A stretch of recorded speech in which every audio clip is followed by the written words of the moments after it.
ಕಳೆದ 27-28 ರಾಜ್ಯದ ಉದ್ದಗಲಕ್ಕೆ ಹೋರಾಟ ಮಾಡಿದ್ದೇವೆ.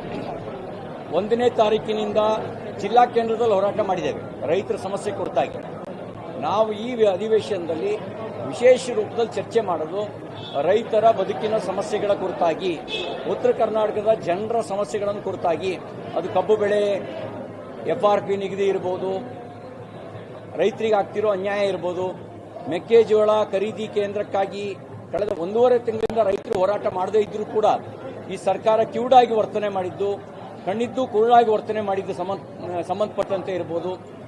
1.5 ವರ್ಷದಿಂದ ಕ್ರೈಸ್ಟ್ ಗೇಟ್ನ ಅಳವಡಿಸದೆ ತುಂಗಭದ್ರಾ ನದಿಯಲ್ಲಿ ನೀರು ಪೋಲಾಗೋದಕ್ಕೆ ಕಾರಣ ಆಗಿದ್ದಿರ್ಬೋದು.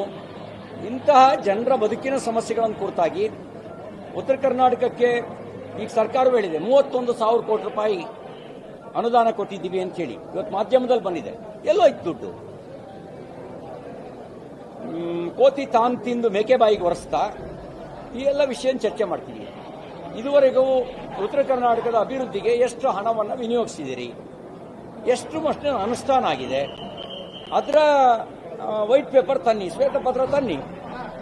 ಅಲ್ಲಿ ಲೂಟಿ ಹೊಡೆದಿದ್ದೆಷ್ಟು, ಅನುಷ್ಠಾನ ಆಗಿರೋದೆಷ್ಟು, ಈ ಎಲ್ಲ ವಿಷಯಗಳು ಚರ್ಚೆ ಆಗಬೇಕು. ಈ ವಿಷಯವನ್ನು ಚರ್ಚೆ ಮಾಡ್ತೀವಿ.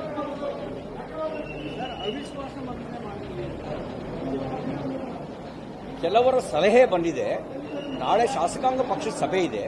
ಶಾಸಕಾಂಗ ಪಕ್ಷದ ಸಭೆಯಲ್ಲಿ ಈ ಅಧಿವೇಶನದ ಚರ್ಚೆ ಮತ್ತು ಯಾವ ನಿರ್ಣಯ ತೆಗೆದುಕೊಳ್ಬೇಕು ಅನ್ನೋದ್ರ ಬಗ್ಗೆ ಅಲ್ಲಿ ನಾವು ತೀರ್ಮಾನ ಮಾಡ್ತೀವಿ.